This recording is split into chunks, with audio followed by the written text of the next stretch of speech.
You who were here for the keynote address, you got what I think was an excellent introduction to sort of the big picture of theoretical approaches to anime and manga. For the next hour, we'll try to expand on that, draw on a lot of what Professor Convey talked about, but also present some personal perspectives and some really more detailed, more specific discussion of, well, exactly what are the ways that Japanese visual culture, that anime and manga can be approached in an academic context? What are some of the specific theories? What are some of the specific approaches? Of course, first of all, we'll start with the introductions, so go right ahead. Hi, I'm Gino Zarnfar. I'm from the University of Hawaii Manoa. I'm in the political science department. I just recently finished my master's, even though Ian Condry said not to do a master's. I'll be starting my PhD next year and in political science, and most of my work focuses on, I guess, the ontological aspects of comic books and manga, and basically how they inform us on the human condition, especially with regard to biopolitics. My name is Amanda Landa. I am a fourth year PhD student at UT Austin, in Austin, Texas. I'm in the radio, television, and film department. I'm currently working on my dissertation, which is on Japanese youth films and other subgenre youth films, such as comedy action, teenage melodrama, katamoi, and horror, of course, because we can't count that out.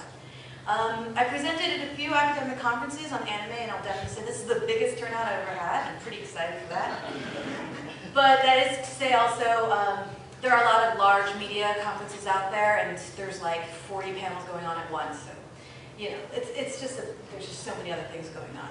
I mean, they all know I'm fascinating already. But some of the things that I've worked on, in addition to film, I mean, it's all focused on the anime stuff that I do. Well, if you were here for Professor Condry's talk, it's very much correct in that you have to focus on your methodology.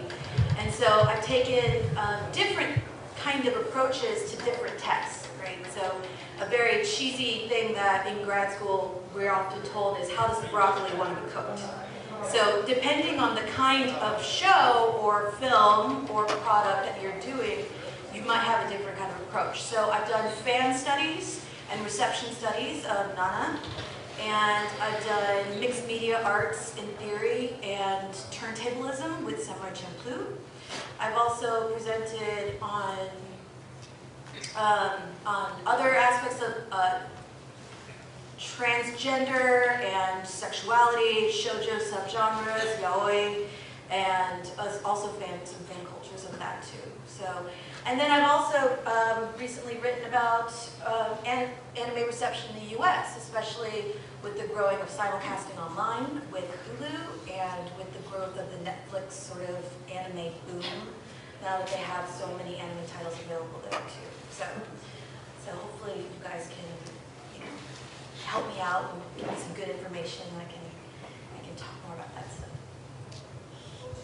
Hi, I'm Sam Close. I'm at UC Irvine right now in visual studies. I just finished my MPhil, which is a very strange British degree that essentially means master's, at the Glasgow School of Art doing digital animation. So I kind of have the academic paper writing side and the production click, click, click, click kind of side going.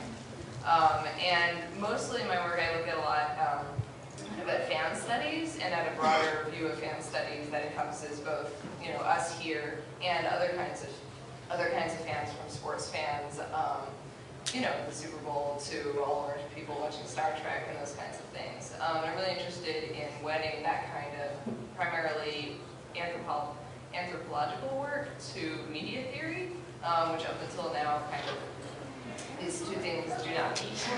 And on a more practical side, I'm going to be presenting tomorrow one of the open sessions looking at AMVs as a sampling practice, and I'm also conducting interviews as part of this process. So as a brief self-promotion, if anyone here has made an AMV and would like to talk to an academic, please find me. Okay. My name is Mikhail Kulikov. My academic background is in information science. I have a master's from Indiana University, Bloomington. What I'm interested in most are the general fields of information sharing and knowledge sharing, both in very professional corporate settings and in informal settings. How do people share information about things, actions, areas, activities that they know and love? Why do people build fan sites? Or okay, why do people used to build fan sites because nobody really does that anymore? But things like that. I'm also extremely interested in the field of social informatics, which is essentially the question of how do people interact with technology, not in the sense of coding or computer science, but in the sense of how does technology and information actually affect our daily lives. What do we do with information? How do we consume it? How do we manipulate it? How do we produce information? What are those social structures that grow out of or connected to information use? All of this sounds like it's not necessarily related to anime and manga studies, but I found ways of connecting it. I've done research and published papers on how are fan subgroups actually organized as networks, and how can anime companies use the ideas first developed for fighting terrorist organizations to engage and interact with fan subgroup networks. I've also done studies on how can companies, commercial corporations, adopt fans' experiences in information sharing for corporate and commercial needs. And what I'd like, just in terms of how this session would go, for the next maybe 20, 30 minutes, I hope that all of us could talk about, well, how do we actually draw on theoretical approaches and theoretical perspectives in our studies of Japanese visual culture?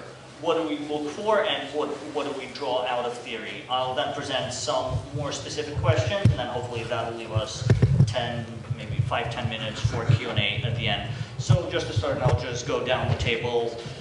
My own undergraduate background is actually in international affairs, so I'm actually really interested. How are you able to draw on the theories of political science? Do you think you're able to really draw on the theories and approaches of political science in what you're interested in? I have never had a problem, at least explaining myself, especially on paper. It's more in person that I have a problem.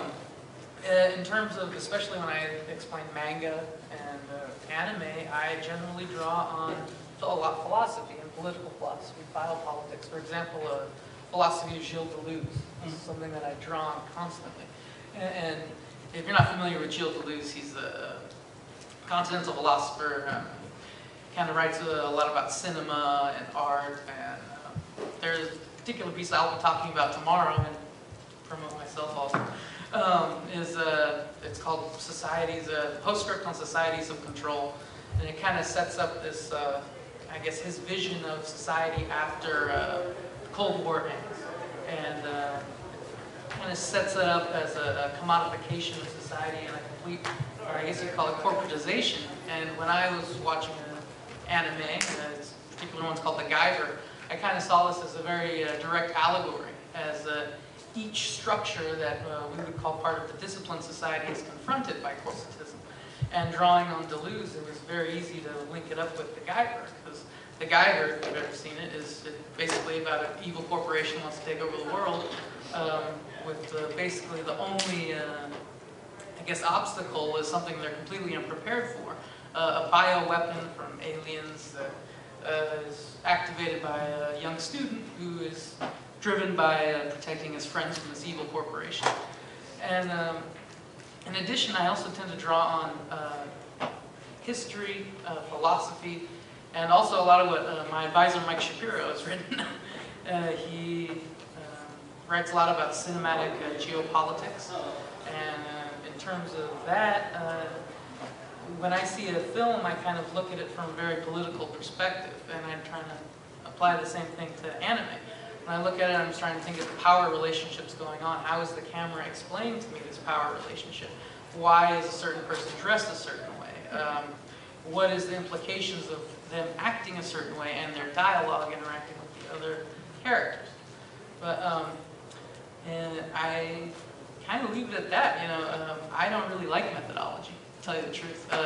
my teachers back in UH have basically stressed, look away from methodology, which is the opposite of what we're hearing today. You start with your subjects, and the methodology can come later. But, you know.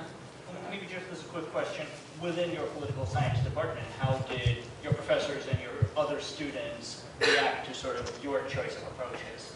Well, one friend of mine, another PhD student, Sammy, he described my stuff as cutting edge. So, when I went with it, you know, like I applied to this thing, and my teacher, or my advisor, Mike Shapiro, has always been totally supportive. You know, he kind of pushes you along, but he kind of lets you do your own thing. So if you don't find your own things to apply to, your own things to your conferences and journals to get published in, you're on your own. Yeah, it's like, but do you see anybody else, or do you know anybody else, whether in the US or in Japan, who's taking the same kind of approach or trying to connect politics and political science? I have a couple, you know, colleagues in the same department who are attempting to connect. What was it? Striated space and smooth space with a couple different animes, and also what was the other one? Somebody else was trying to apply the linguistics of bad language to anime. It was really interesting to study. Thank you. Amanda, obviously your approaches and your background and sort of what you do is different enough that it's definitely probably going to be really interesting to see the differences. I actually did my master's in comparative literature, and so comparative literature, it's deep textual analysis, and so I did Latin American literature, Spanish and Portuguese and Japanese, and then I realized that I would be in school for the rest of my life if I had to read books in Japanese, because of course it was the last language I picked up. So then I went to a PhD in RTF. So I still maintain that textual analysis. It's kind of a very strong textual analytical department. And then there's sort of like you kind of structure absences through methodology over it, depending on what kind of type of analysis you want to do.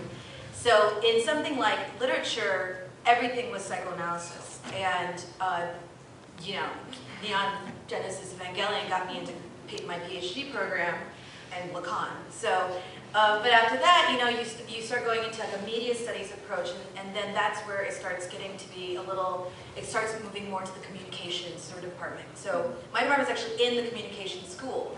So that's why we do a lot of reception studies and things. But I try to take that textual approach and try to apply it in this sort of like a socio-political way. I primarily do that now through genre studies. So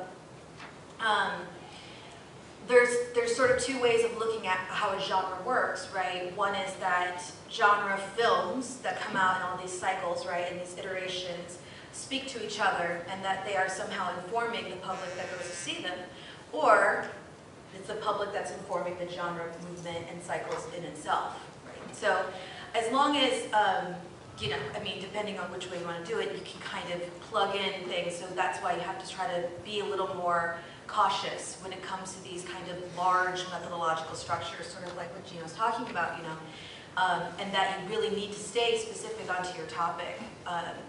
So recently, like what I'm doing in like youth films is this kind of position from like right at the end of high school to the entering into the job, the discussions of fritas and neats, and that sort of like ennui of the post-economic bubble, right? Because these are very explicit topics that are really like concretely discussed in a lot of cultural products, because this is the anxiety, right? This is the anxiety that many of the animators themselves had. There's so much biographical and autobiographical stuff done on Hideaki Anno, right? And obviously Okada, the otaku king, right? And so in that sense, you always have to kind of keep yourself grounded in the content of the work, while trying to maintain a rigorous methodology, I guess. I would say that's sort of the issue when it comes to doing it in a more of a textual analysis way versus something that's like kind of rooted in more of a philosophical way, like what Gino does.